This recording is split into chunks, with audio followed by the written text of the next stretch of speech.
xiêm nàng nông ta khó xa khăn tâu nàng sắc lệ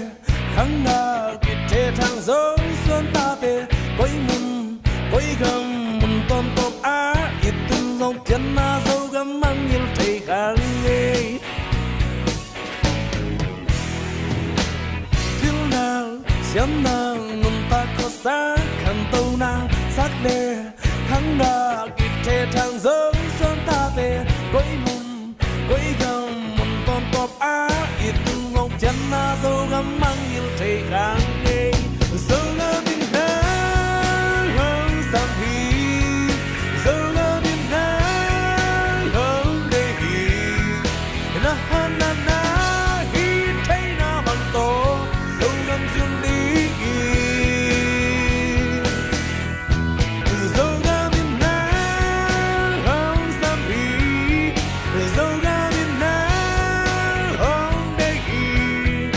na tiêu na xiêm na nay đã làm tổ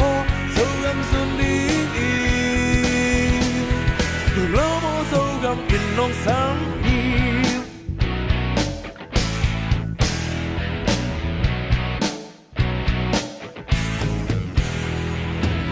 xuyên cùng lâu ba đừng điều đeo in hồng mông lê hám mang tháng xa và phố lê hông cha kỳ trình phố lê vui tê tù ba in thu hà bia đi ăn kinh khăn na dấu gầm đi đi dấu gầm in nắng hương sam hi dấu gầm in nắng hương đề hi na na na hi thấy na bằng tổ dấu gầm duyên lý dấu gầm in nắng hương sam hi dấu gầm in nắng hương đề hi na tiêu na xiêm na nay đã làm tổ dấu gầm duyên lý lo mô dấu gầm in nông sam hi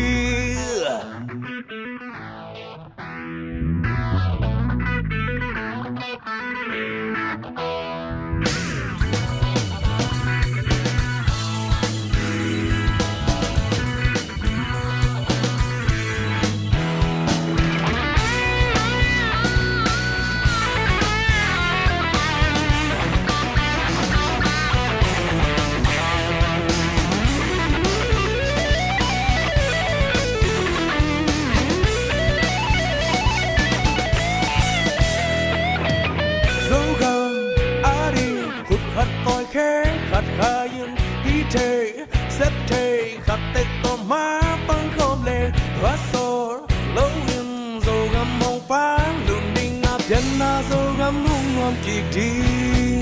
dấu gầm in nắng hương sam hi dấu gầm in nắng hương đề hi na na na hi thấy na bằng tổ dấu gầm duyên lý dấu gầm in nắng hương sam hi dấu gầm in nắng hương đề hi nắp tiêu na xiêm na nay lên làm tổ